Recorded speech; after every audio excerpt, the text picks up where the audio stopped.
All right. All right. So let's continue here. Is it time for a break again? I guess it is. Okay. Let's go ahead and take a short break. And we'll come back and keep going. I want to go over a few more things.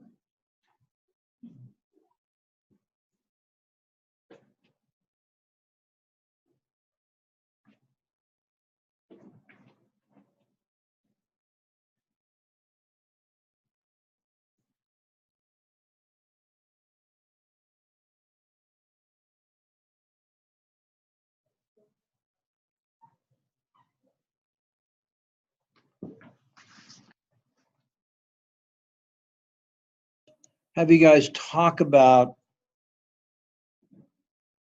your LRA, your discussion of your the use of statistics? Nate, when are you going to get yours done?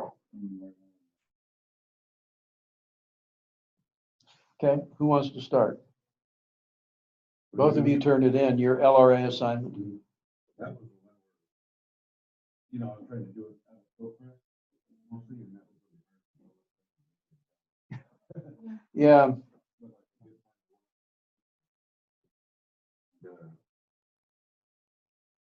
sorry, we're just gonna. yeah, just Yeah, so I just basically, you know, our level, things are pretty much, when we go in there. Well, for me, mhm. so, we don't really get that opportunity unless we're gonna do something brand new, like from the start, And, I'm mostly putting all these decisions like this that are, for me, where I work in the medical field, would be made way above me. By maybe one guy doing a whole region or a state or something, but not a single clinic or a single hospital. But don't you feed them data? Oh, yeah. Yeah, so you participate in that process. Oh, definitely. Oh, definitely, yeah, we need that because, when you go to a hospital, I mean, that, you try and stay ahead, like you said, you don't want stuff to expire, but you don't want to run out. And that's probably the trick, especially with like, with the World Health Organization, they're trying to stay ahead of all this stuff, the hunger and the people, not having enough water and all that stuff, and they're not, they're not doing a very good job of staying ahead of it. It's Yeah. kind of hard though, when you start from behind, I don't know if you know there's a problem, but you can't do anything until the steps, things have to happen before you can have it. Yeah. So they're already behind. But I put in there, yeah, it's more, the medical field where it's used is definitely more scientific, studies and stuff like that. Besides reports, it doesn't really affect that. What I would do, the people that do hands-on medicine, it doesn't seem to affect, doing their job, it doesn't make a difference, they're not thinking about that. Yeah. Well, in a hospital setting, these days with some of the new Medicare rules about outcomes, you're also accumulating data about discharges and readmissions and other things of patients because the Joint Commission's requiring that. Because Medicare is actually looking at that and judging payments, fines, et cetera, on the bounce backs, right? Yeah. So you are accumulating a lot of data, and you are, maybe not you specifically on your job, but the hospital is going to be required, is well advised to be monitoring these things very closely. Otherwise, they get slapped on the wrist and it comes out of the blue because they haven't been properly thinking about it. They have to accumulate the data and report it. So, I mean, there's been a lot of problems.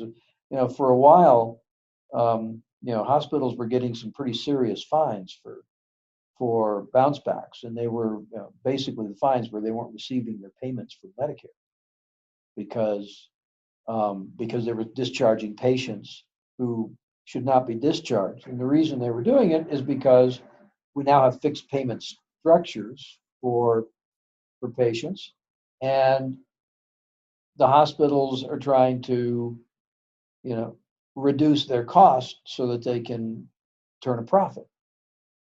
And that usually ended up harming patients, and that was really the issue. So there's a lot of things that go on behind the scenes that a lot of people don't know. I mean, sure, there's plenty of it, besides all the usual business statistics that you track. Yeah, I'm sure it's just, like, if you're not the person that actually lives flying too, Yeah, I mean, exactly. you don't ever Yeah. think about it. Right. Yeah, I mean, most hospitals have a group of people.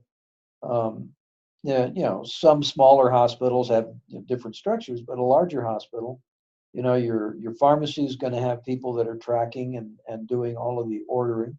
And so you're right, as someone working down in the bowels of the hospital, it just magically shows up, but it shows up because somebody's tracking, following those statistics.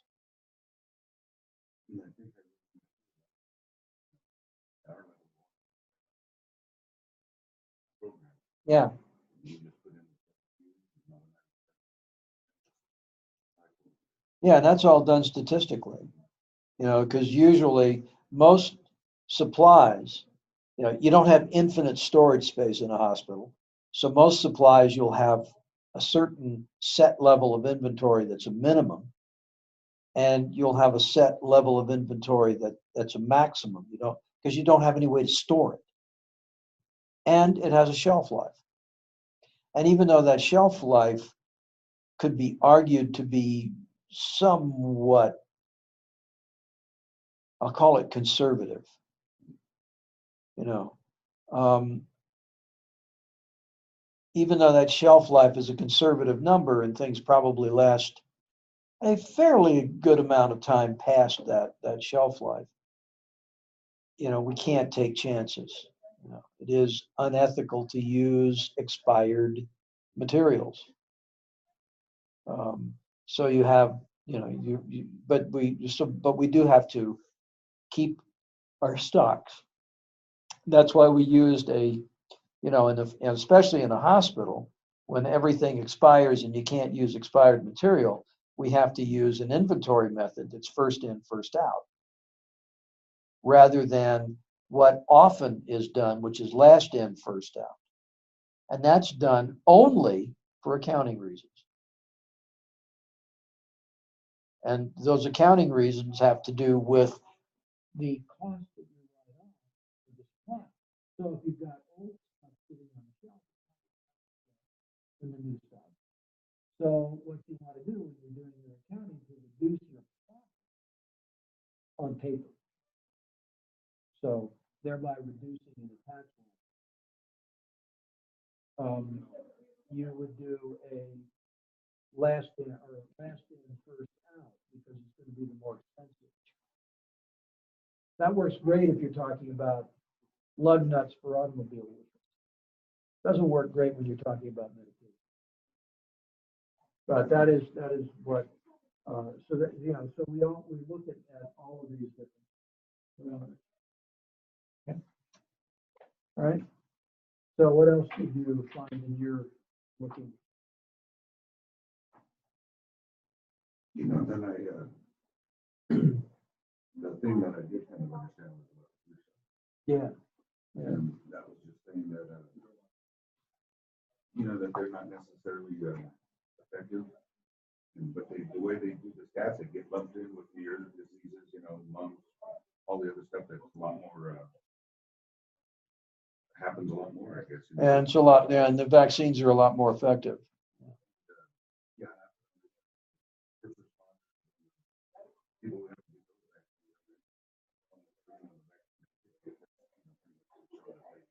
there's a reason to get them. Yeah. Flu shot, they because they're lumping it in, it makes it a lot worse than it is. But I don't know if that's money reasons driving that or what. But people actually, and people know, because we all know that. I think it's common knowledge that this shot we're getting might not cover the straight up that number. Yeah. But, you know, You're taking a statistical chance that you're going to be protected. so people put in there, you know, chemicals in your body. Yeah. And then in the last part, I guess, you know, thank God for these people who do this job. Man. Yeah. Yeah. You have to. It's the kind of job you have to love. Yeah. Okay. Brandy.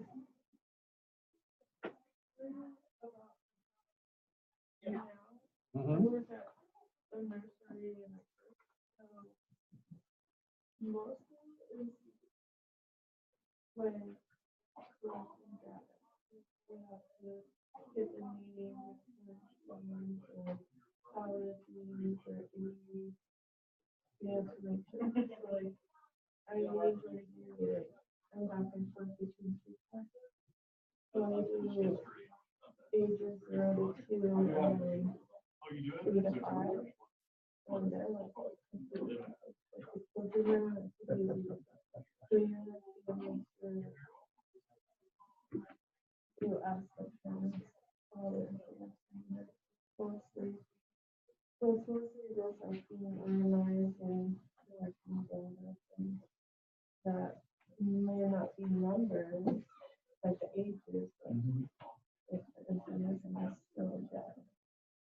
And what do you do?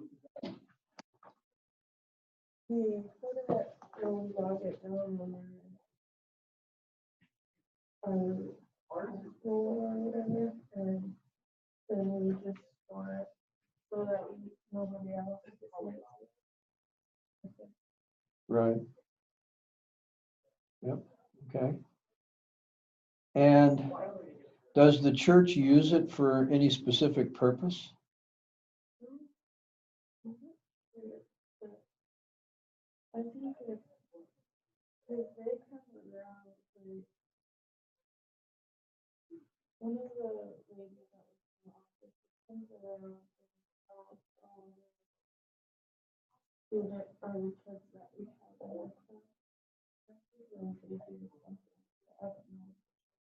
But they collect that for some purpose that you're not sure of.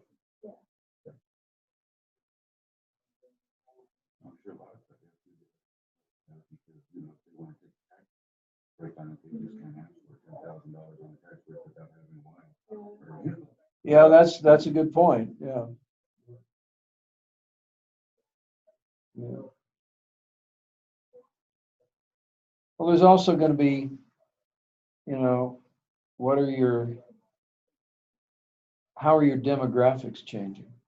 That's something that a lot of churches are seeing. Because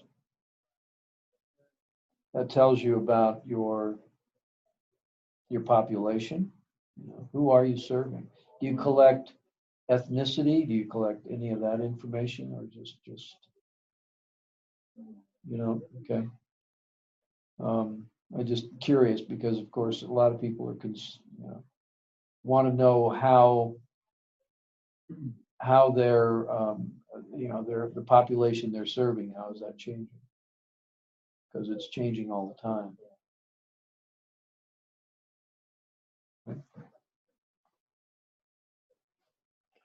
Okay, Nate, what are you writing about on your LRA?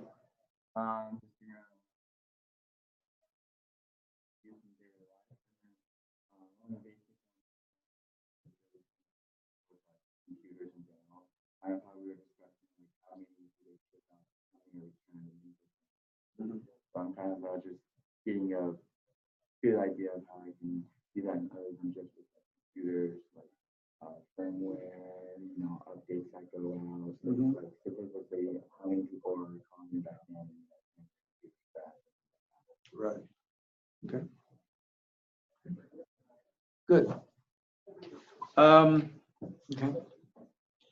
So, what did you learn from this exercise? Statistics in general. Well, I mean, from the paper, what did you learn that maybe you didn't expect to learn, or you didn't know?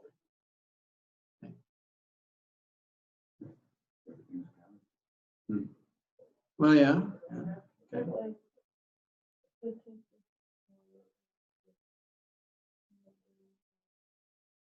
Mhm. There's a good and evil side. Pardon? There's a good and an evil side. What's the evil side? The evil side is misrepresenting statistics to have a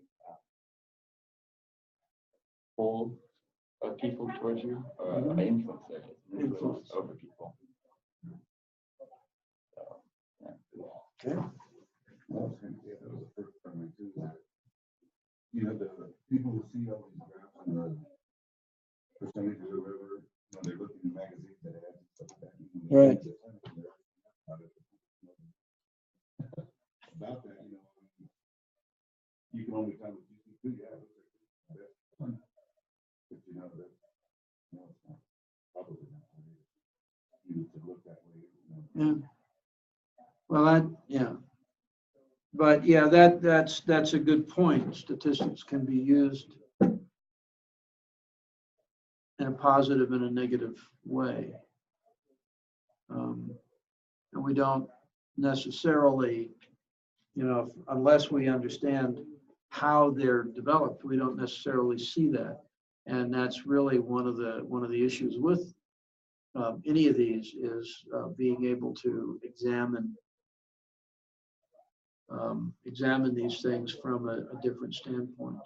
From a, you know, what are they really saying? What are we learning? And the answer could be anywhere from nothing to something very profoundly important. As I said before, collecting data just to collect data, that seems like an exercise in just kind of diddling to me. There should be a purpose. And the purpose from a business standpoint is to is to make better business decisions or to find out where there are problems or develop, you know, positive points for selling products. And how you use the statistics for that really defines where you've gone. You know, I was watching, I don't know what I was, the guy who figured out how old the earth was, Yeah. and the guy told here, I don't know, I don't remember if he kind of gave him the formula, he told him these rocks, you know, that lead in there, I don't know if it was the uranium and the lead or something like that, he said, but that, by that way they could see how old it was. And so when he found out how old the earth was, he was the same guy, but because he was trying to, you know, measure the lead in there, everything was so contaminated with lead that he couldn't do it. So he was the guy who made the actual first clean room. And he got in there and he started to see what was really happening. And then when he tried to go to the field again, everything was so contaminated, he couldn't get anything right. And he found out that it was because of the lead from gasoline. And he was and you know, and gas or Lead in the gas. and then there were commercials where like Dutch boy paint used to do these commercials like that. Yeah. Yeah. You know, and then they talk about the that lead poisoned you, but they still lined all their water and their pools, everything was lined. Because it was easy to work with. It was easy to get. Yeah. Right. They would like mine, I don't know. Lead was a major product, yeah. And that's where the word plumbing comes from, because the Latin word for lead was plumbum. So, yeah. So, yeah, we know this, and so what do we do with it? Well, we keep right on going sometimes.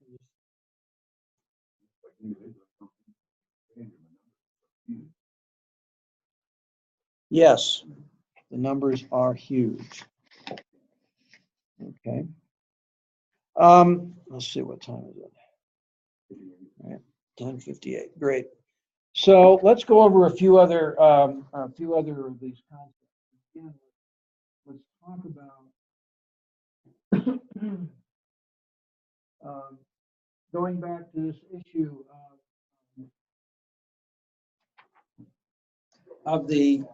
of planning a route. I mean, we think, you know, we think of if you're planning a route to visit 5 cities, you know, you're going to rule out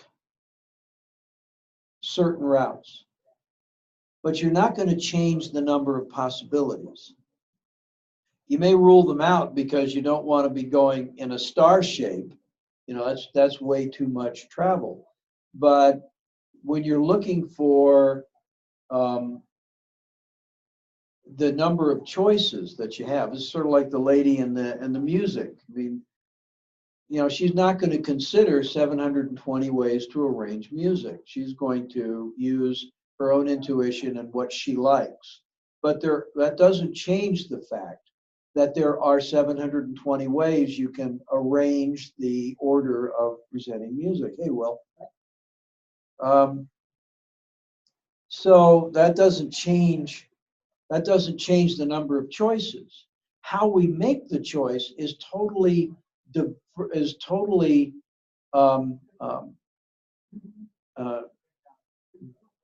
different from actually computing the number of choices. So the idea of 5 different cities that you may want to visit, you've got 120 different ways to do that. From a practical standpoint, and again, statistics has a couple of things going for it. Or a couple of things to consider. One is, what is practically significant about the choices? Well, we can rule anytime you're talking about developing a route, and the traveling salesman does this a lot. Traveling salesman is kind of a pejorative term, but in reality, anyone who goes out and meets customers is a traveling salesman. Okay? So the traveling salesman problem is twofold. You know, how many destinations do you have, and how many ways can you arrange it to get there? And what you want to do as the traveling salesman is to do the most efficient route. But that doesn't change the number of choices. It only changes the number of choices you're willing to consider. And that becomes a lot more, you know, if you're looking for the most efficient routing, then you need to know much more data than just the number of choices. So we really, when you are asked how many choices there are, you might look at a problem and say, well, there's only one real good choice here, and that is to go just in a circle around it. When my wife was working with home health, she was required to find the most efficient way from going to patient to patient to patient. But then you had to factor in, is the patient available at the times I can get there? So there were other considerations, but it didn't change the fact that she needed to see 6 patients. And there were 120 different, or 720 different ways that she could do that. But she didn't make every possible choice. So that basically, if you are given a number of different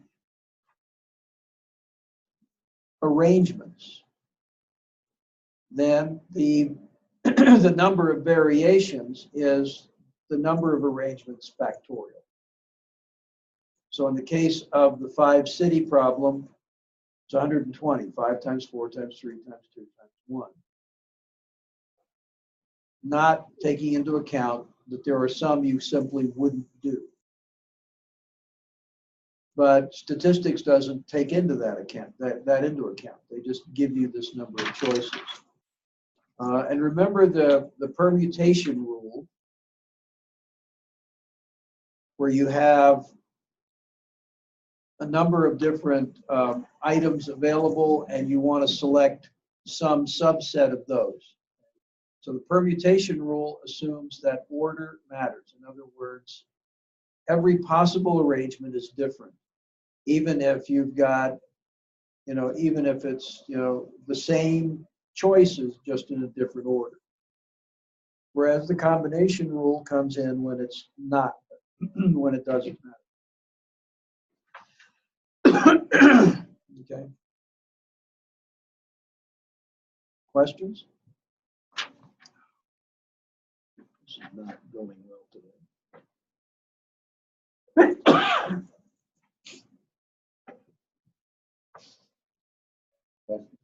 Thank you. Pretty weird too. I feel pretty good.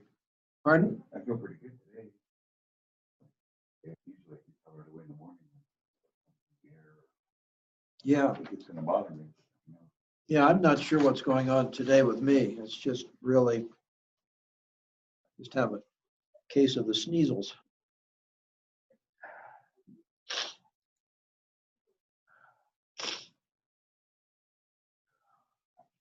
I hope it doesn't continue to get worse during the day. I have to be here till 8:30 tonight. Okay, so let's talk about, different ways of presenting data. Okay, so, and the different graphical means.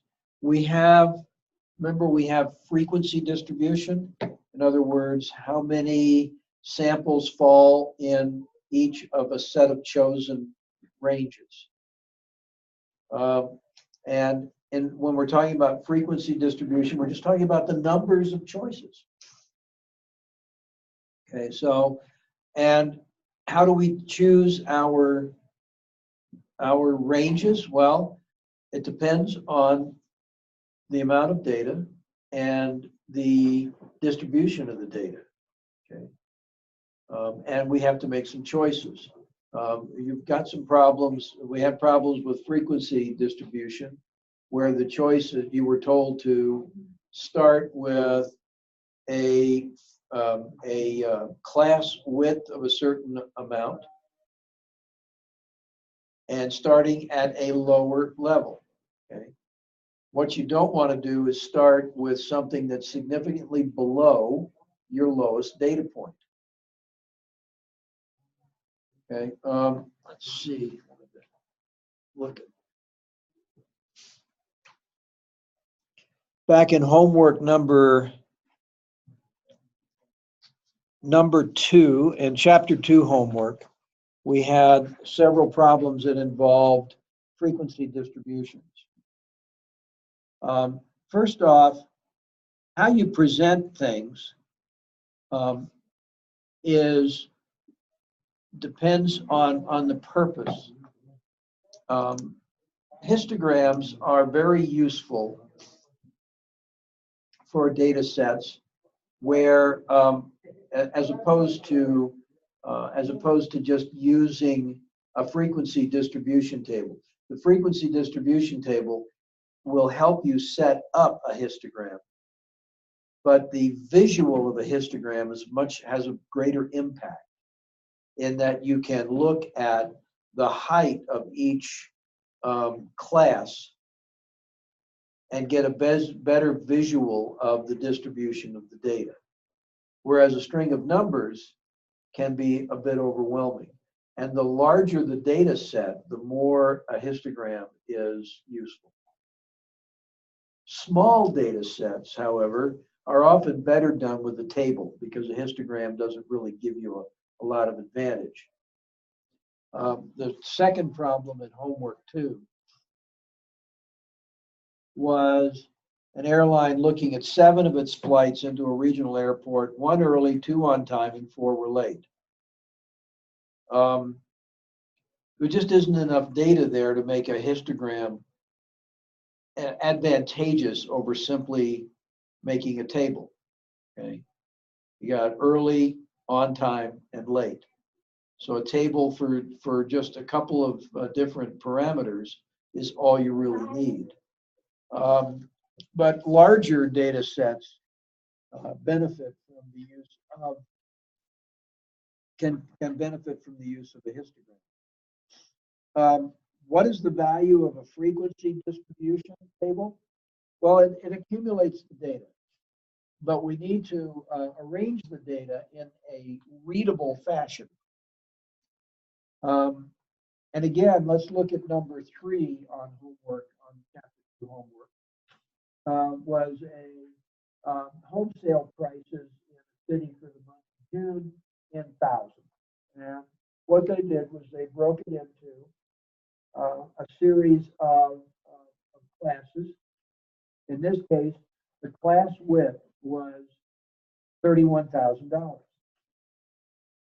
And the way we calculate that is we look at the table and we see, for instance, that the second class is 111,000 to 141,900.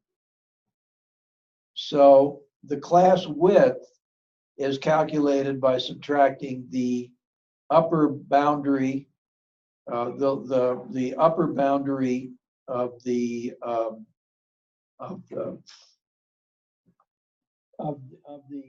two classes. The class width is calculated by subtracting. So the difference between 110.9 thousand and 141.9 thousand is 31. Key for frequency distribution is the class width has to be uniform. Otherwise, it's meaningless. We set it into bands because we have a continuous data set. Home prices are not discrete. They're continuous. Meaning that it can be any value, there's no set value for a house. You might think that your house had a set value. That was a discrete number to you. But the house next door could have been a little bit more or a little bit less expensive, even though they look basically alike. Okay. And home sales are a continuous data set. So what we do is we look carefully at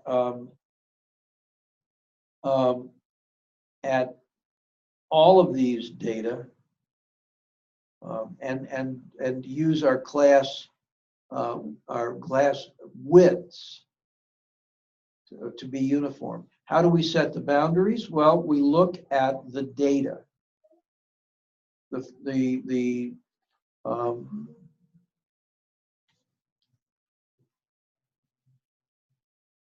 Number 4 looks at the boundaries. Obviously, in this number 4, we're talking about scores on a math test. Obviously, there was no score below 40. But we don't know if the lowest score was 40 or 58. All we know is that no score was below 40. But they've set the class boundaries. And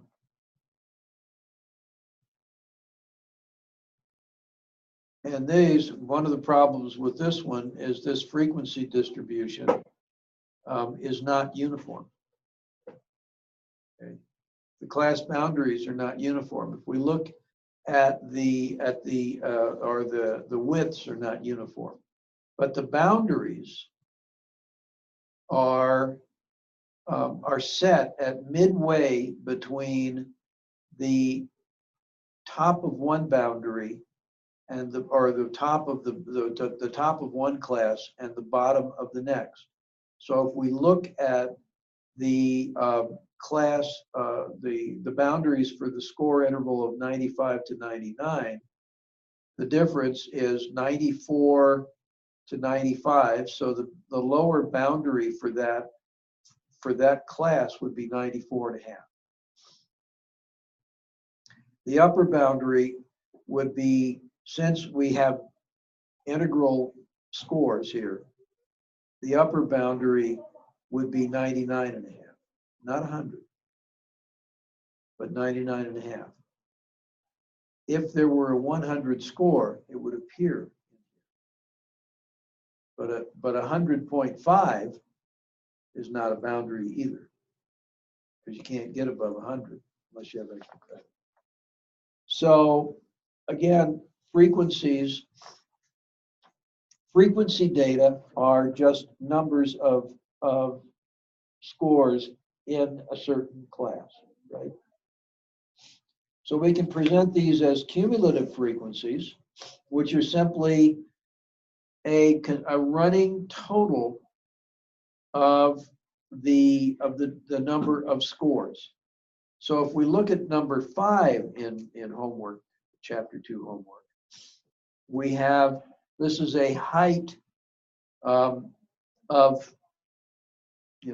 people, or a height of some measurement. Maybe it's the height of trees or something, or plants in inches.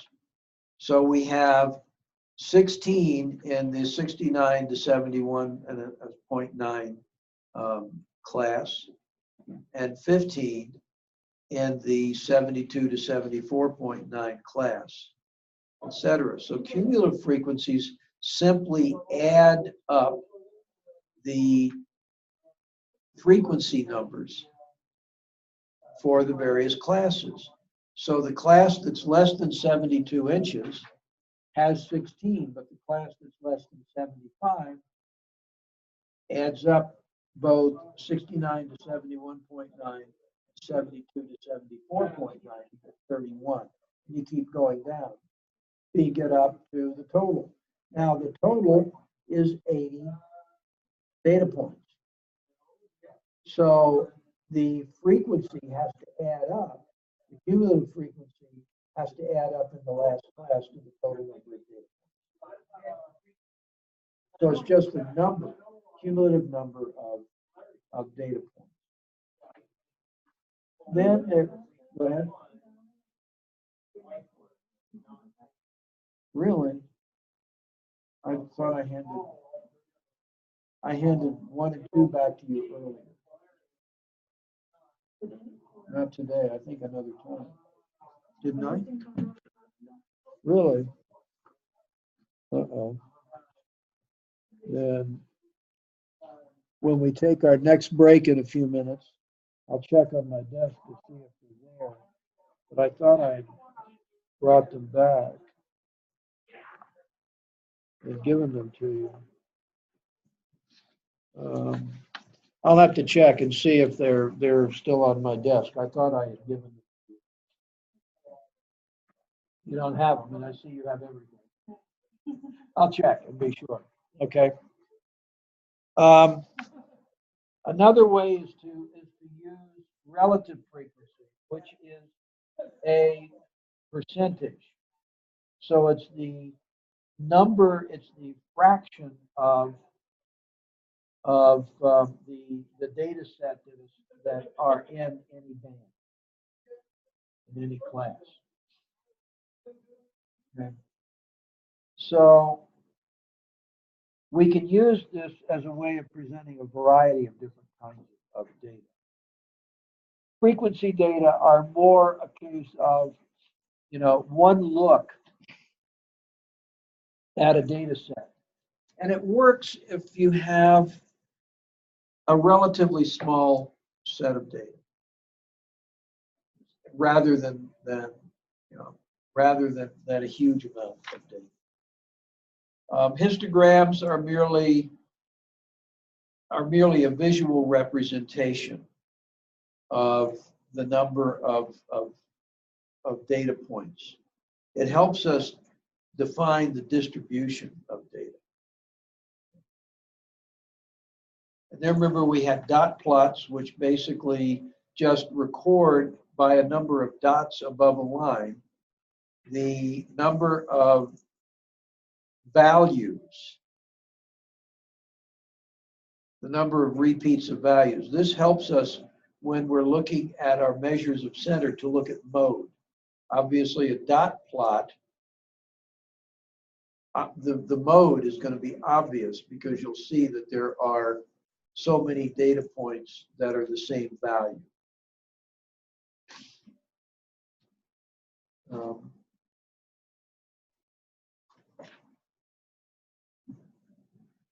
And remember, we have the stem and leaf plots as well. So you can look at those. Pie charts, some people like pie charts, some do not. Pie charts are another good visual, but you have to be careful that your visual is accurate. In that if something is 25%, that it actually is 1/4 of the pie. And we usually go in order. We are in order of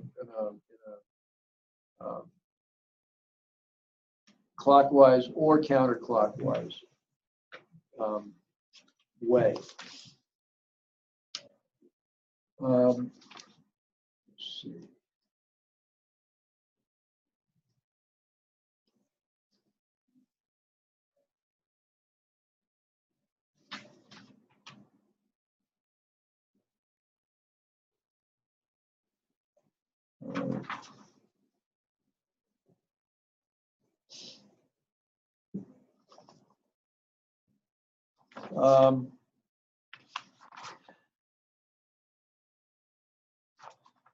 I wanted to look at one other thing.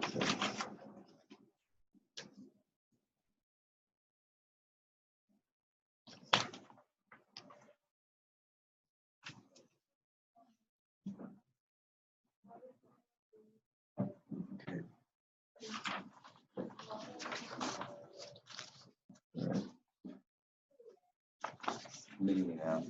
Pardon? I'm sorry? Okay, great.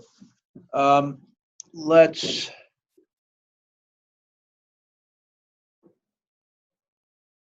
all right. Let's take our last break. Okay. So the use of standard deviations in research is really something that we use for analyzing data, where it is. And remember that anything outside of 2 standard deviations from the less than -2 or greater than 2 is considered an extreme, an outlier. It's considered unusual. And remember that that's still, we're talking about 5% of the data total that's outside 2 standard deviations. And remember, again, our definition of unusual is either 2 plus standard deviations, either above or below the mean, or if we don't have a way of calculating that, 5% probability. Anything below that is considered unusual. So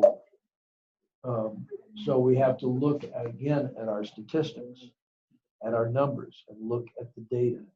And that's what statistics is looking at data. So, right. So is there anything else you guys would like to discuss?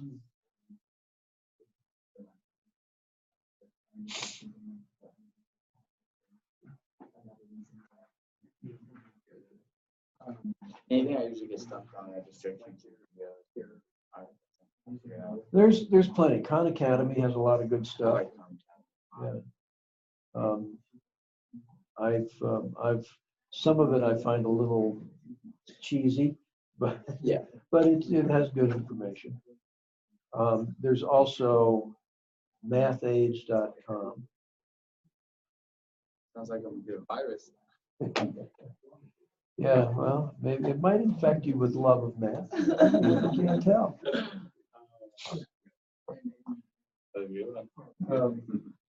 But I found some of their research pretty good. The nice thing is that these are all free. So you don't need to go to Barnes and Noble to buy Statistics for Dummies or Statistics for Dummies. Statistics maybe. I have all those on my shelf at home. But the standard deviation, the standard deviations that we have, that we deal with, really, if we take a look, we should calculate all sorts of things using this Massey score. he can calculate the percentage of data between any two points on the standard distribution. By simply recognizing that we can calculate the data that are below the highest, everything to the left, most positive compared to the Z-score. And then subtract everything to the left, what's lowest. And that gives us a percentage of the data that fall in between. That percentage is also a probability that only one randomly chosen point will be there. And this is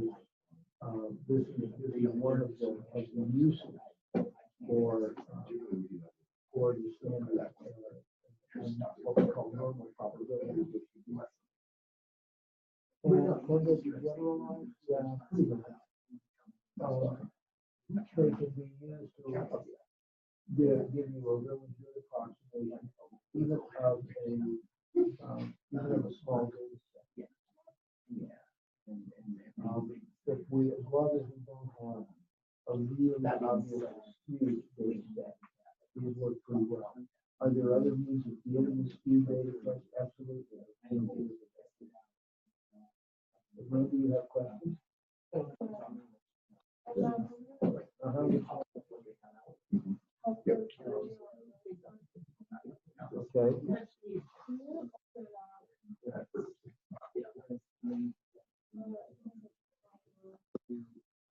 Okay.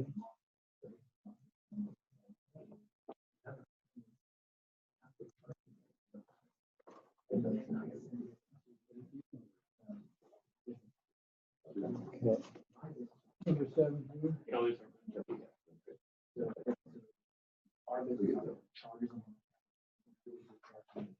Okay, so the data set.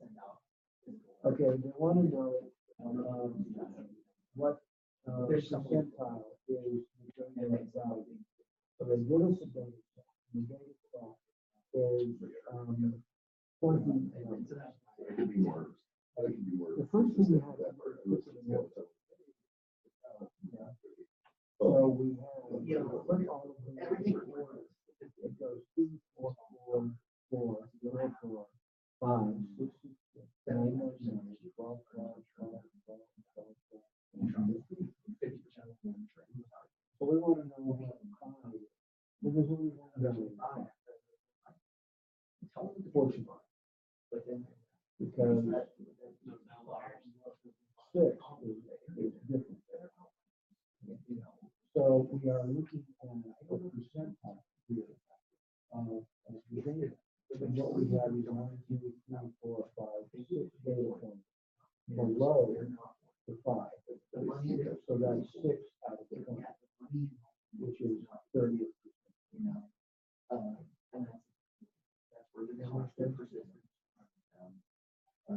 And unfortunately, so in any case, in all cases, what you want to do is arrange the data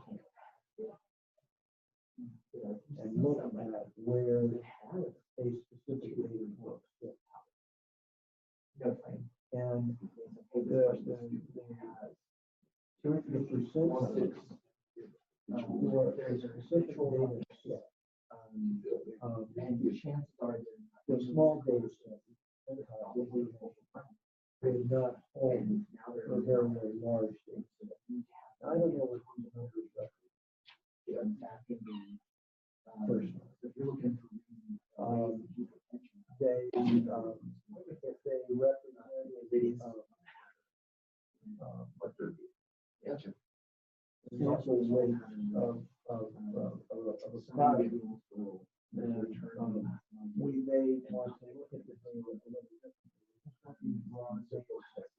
All you do is put it in order, and you can do this something like this by hand.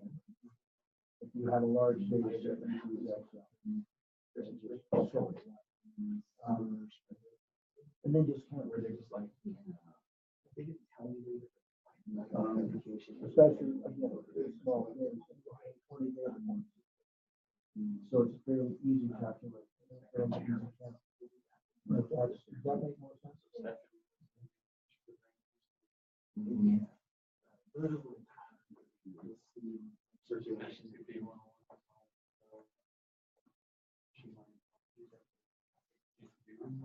Other questions?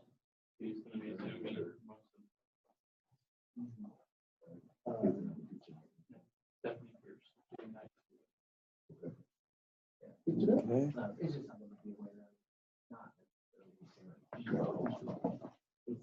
That's about 10 minutes.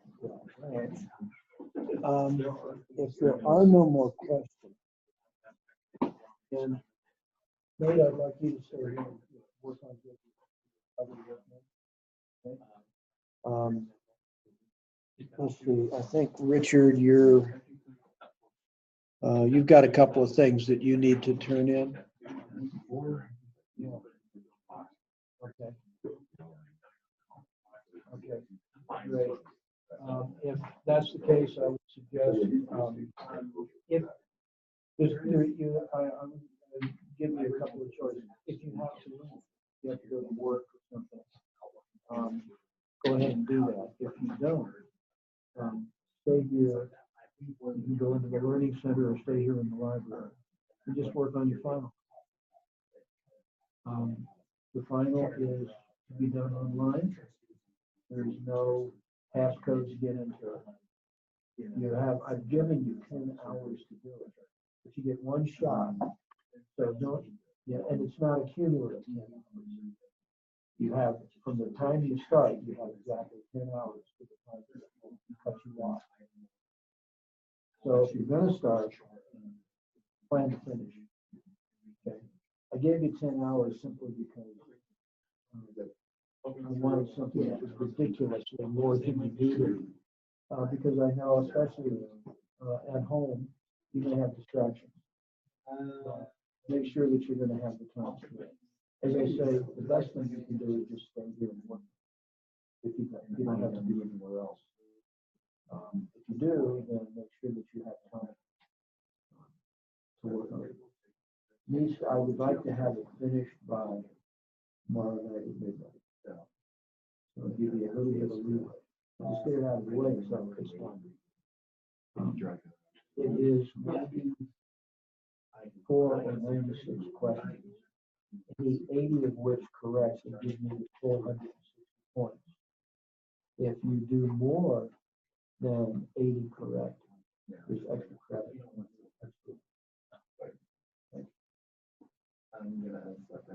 So questions? So it's up to you. Make sure you get it done. 160 points. It's would be a mistake not to do it. Okay. Any other questions?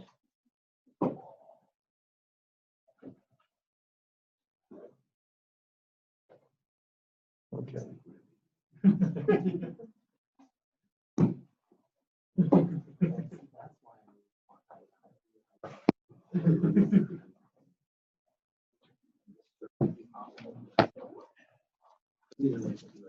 Because I haven't got to talk to you guys yet. You guys are knee deep in statistics. This is my last one. So I just wanted to talk to you guys. I'm still available if you need me. So need support if you're having trouble with friends or anything like that. Of course, you have my business card. Go ahead, give me like a holler on that email or if you need to do. I'll do my best to help you.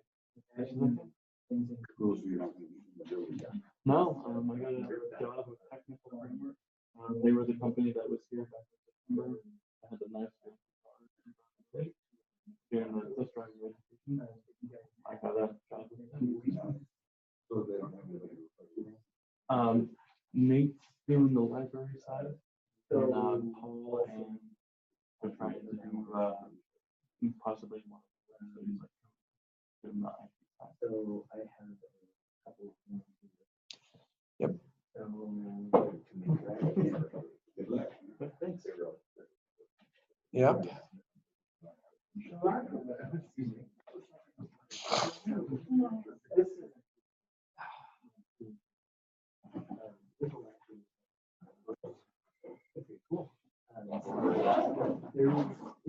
And good luck on the final.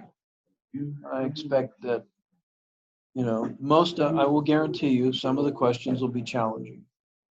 But I think you'll find most of it to be pretty straightforward with what we've covered. Yeah.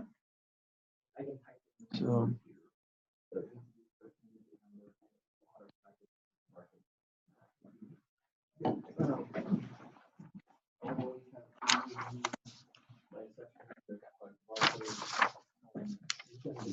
Here. You too.